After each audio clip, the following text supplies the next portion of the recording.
I got the opportunity to meet 6 rich Ghanaian men, and I asked them this question: why are they not building factories for the youth of this country to get a job to do? These 6 rich businessmen burst into laughter as if I have said something funny.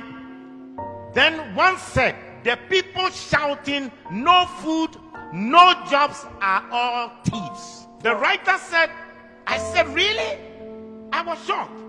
And the man then went on, he said, I run a manufacturing business and trading business. He said, the biggest challenge in my manufacturing business is not electricity. It is not infrastructure. The biggest challenge is getting honest staff. Everyone we hire appears to be on a mission to steal as much as possible.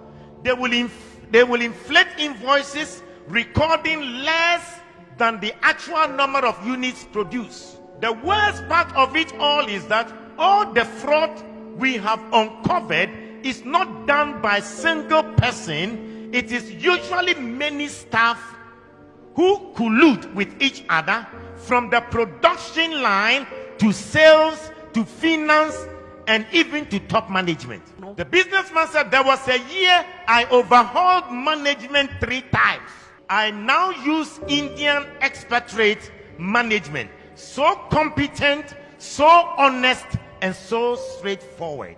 I thought they were expensive at first, with all the visa fees, accommodation, house staff.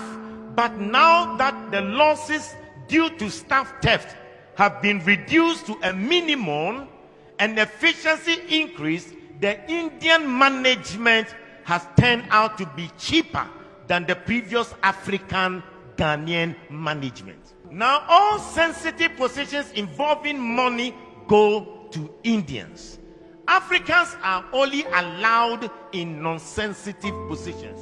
This is what the businessman further said. I used to criticize indigenous African companies like Dangote Group that hire so many Indians when there are many unemployed Africans. But now I understand their painful decisions. He said, my biggest challenge in the trading business is the same. In other words, he has a trading shopping business, and he said, it is getting honest staff. The form of trading occurs in open market and involves staff having access to huge sums of money running into few millions. I know how much I pay to security companies to provide the escort for the staff, not to prevent robbery, but to ensure that the staff will go straight to the bank and will not run away with the money. This money spent on security companies is even enough to be declared as profit. He said we have to spend a CCTV, biometric scanners, and other things that wouldn't be needed if the staff weren't looking for opportunity to steal. He said it got so bad at a point that my own criteria for employing a staff was no longer competence or certificate, but honesty. At least competence and skills can be learned, but once you are dishonest, you are dishonest. He said we always complain of the economy and how there are no jobs. I know people abroad who would have loved to set up job creating businesses in Ghana, but they can't because they can't get a trustworthy person to manage the business. He said, I know people in Ghana with so much money, they want to start factories and other job creating businesses, but they can't because they are occupied elsewhere and they can't get any trustworthy person to run the business. Instead of investing in the real sector and creating jobs, they would rather buy treasury bills and keep their money than opening a business to employ Ghanaians. He said Dangote can open a shop and businesses in every African country in this world, but the problem is that they can't find good people and honest people to manage. He said their biggest problem is top government officials, the dishonesty between government officials that is preventing Africa to become better. He says start a small farm and they start a small poultry farm, and they will steal the eggs. He said if they don't steal the eggs, they will intentionally kill the chicken and the fowls, and then they will ask you if they can take it home. That's an entertainment center or a game center, and then the money will go into the pockets of the workers. He said the day the sales will go very high, that is when the business owner is there himself. He said they forget that they are eating your money, but they are also eating their future. Buy a car and let somebody run it as a taxi, and then they will finish you. Start a restaurant, and the people will take half of the foodstuffs into their house for food.